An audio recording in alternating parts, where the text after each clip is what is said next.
사람들은 일이라는 걸 하면서 살아갑니다. 남자도 그리고 여자도 또 연소한 자도 연로한 자도 모두가 다 일을 하면서 살아갑니다. 여기서 일이라고 하는 건 비단 돈을 벌기 위한 그런 것만을 말하는 것이 아니라 그 가치 있는 노동을 이야기하는 겁니다. 우리가 직장에서 하는 일이든 그리고 교회에서의 봉사이든 가정을 돌보는 일이든 혹은 아이를 돌보는 일이든 우리는 이를 통해 돈을 벌기도 하고 그리고 보람을 느끼기도 합니다. 예로부터 일하는 것을 굉장히 귀하게 여겨 왔는데요. 그래서 일하지 않는 사람은 먹지도 말라라고 이야기했습니다. 그런데 요즘은 인식이 많이 바뀌었죠. 정말 많은 사람들이 꿈꾸는 것이 바로 그 돈 많은 백수라고 하더라고요. 힘들게 일은 하고 싶지 않고 그리고 편하게는 살고 싶다라는 말입니다.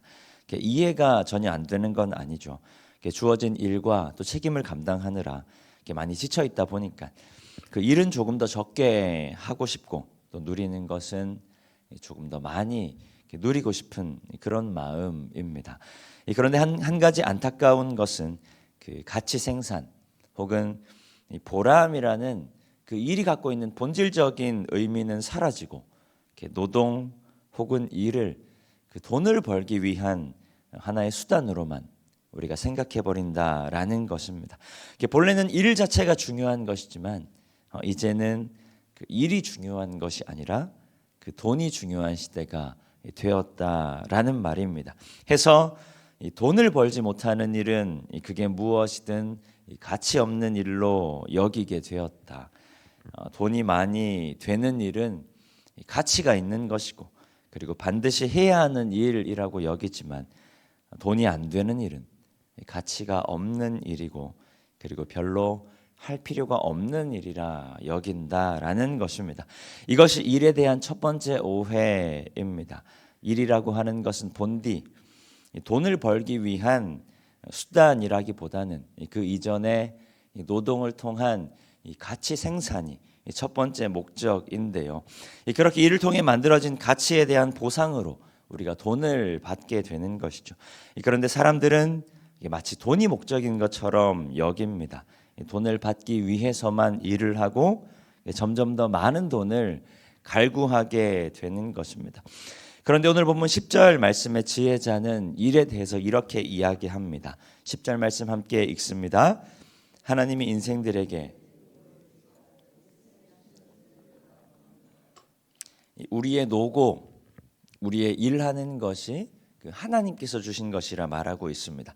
노동이라고 하는 것이 단순히 돈을 벌기 위한 수단에 그치는 것이 아니라 그 이상의 의미를 가지고 있다라는 말입니다. 돈을 벌어서가 아니라 일 자체로 인간의 인생에 우리가 살아가는 삶 가운데 굉장히 큰 의미를 갖고 있다라는 말이죠. 하나님께서 인간을 그렇게 일하는 존재 혹은 일해야 하는 존재, 일할 때에 비로소 하나님 창조하신 인생의 참된 의미를 누릴 수 있는 존재로 하나님 우리를 창조하셨다라는 말입니다. 그러니까 내가 놀지 않고 일하는 것이 내가 수고하고 노동하는 것이 곧 우리를 향한 하나님의 뜻이라는 말입니다. 일에 대한 두 번째 오해는요, 수고로움 뒤에 받게 되는 보상, 흔히 돈이라고 하죠. 수고로움 뒤에 받게 되는 보상을 우리가 당연하게 생각한다라는 것입니다. 지혜자는 그것마저도 하나님의 섭리 안에 있음을 말하고 있습니다. 하나님이 아니라면, 하나님의 섭리가 아니라면 노동의 대가도 있을 수가 없다라는 말입니다. 옛날에 어린 아이들이 불렀던 노래인데요. 그 어린이 찬양 중에 이런 찬양이 있습니다. 포도밭에 포도가 땡글땡글 땡글땡글 땡글땡글 잘도 열렸네. 자기 혼자 컸을까? 아니요. 정말 혼자 컸을까? 아니요. 위에 계신 하나님이 키워주셨죠 라는 가사인데요. 저는 농사를 지어본 적은 없지만 농사일이 참 힘들다들 이야기를 합니다. 1년에 한 번 혹은 2번 결실하기 위해서 오랫동안 애써야 하기도 하고 또 여러 가지 요인들로 인해서 농사가 망치지는 않을까 노심초사해야 되기 때문입니다. 그렇게 많은 노력과 수고를 기울이다 보니까 그 결실을 맺어 얻는 것을 노동의 당연한 대가로 여기게 되는데 그 어린아이들의 노래는 조금 다른 이야기를 하고 있는 거죠. 내 노력이 키워낸 것이 아니라 하나님께서 키워주신 것이다. 포도밭에 포도도 오이밭에 오이도 우리가 길러내는 그 어떠한 것이라 할지라도 내가 쏟은 노력의 당연한 결실이라고 생각하지만 그 실상은 내가 아무리 노력을 기울여도 하나님께서 허락하시지 않으시면 아무런 열매도 맺을 수가 없다는 말입니다. 그렇기 때문에 내가 수고한 뒤에 그 대가를 받는 것 또한 하나님께서 허락하신 것이라 우리는 고백해야 합니다.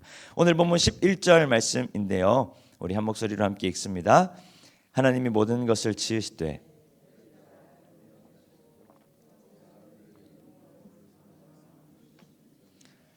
그러나 하나님이 하시는 일의 시종을 사람으로 측량할 수 없게 하셨도다. 이 꼭 농업에 종사하시는 분들만의 이야기는 아니겠죠. 전도자의 말처럼 하나님께서 인생들에게 노고를 주심으로 이 일을 하게 하셨고 그렇게 각자에게 맡겨진 일들에 최선을 다함을 통해서 때를 따라 아름답게 하시는 하나님의 채우심을 경험하게 하셨고 그리고 그 경험을 통해 순간이 아닌 영원을 우리로 사모하게 하셨다라는 말입니다. 그런데 마지막에 보면 그러나 하나님께서 이끌어 가시는 일의 시종을 사람으로 측량할 수 없게 하셨다. 오늘도 하나님 우리를 일하는 존재로 부르셨음을 기억하며 인생의 수고와 노동을 통해 힘든 일이든 힘들지 않은 일이든 인생의 수고와 노동을 통해 그 가운데 일하시는 하나님의 섭리, 그 가운데 함께 하시는 하나님의 채우심을 경험할 수 있기를 소망합니다. 그리고 또한 깨달을 수 있기를 소망합니다.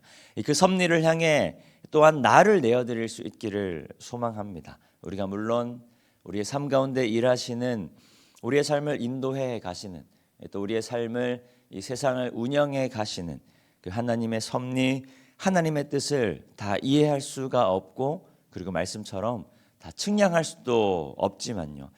우리로 일하게 하신 하나님의 그 뜻을 우리가 사모하며 우리가 이해하는 것이 아니라 우리가 하나님의 계획을 신뢰하고 사모하며 말씀을 따라 순간이 아닌 영원을 살아내는 우리 모든 성도님들 되시기를 축복합니다. 이 시간 주신 말씀 기억하며 함께 기도하겠습니다.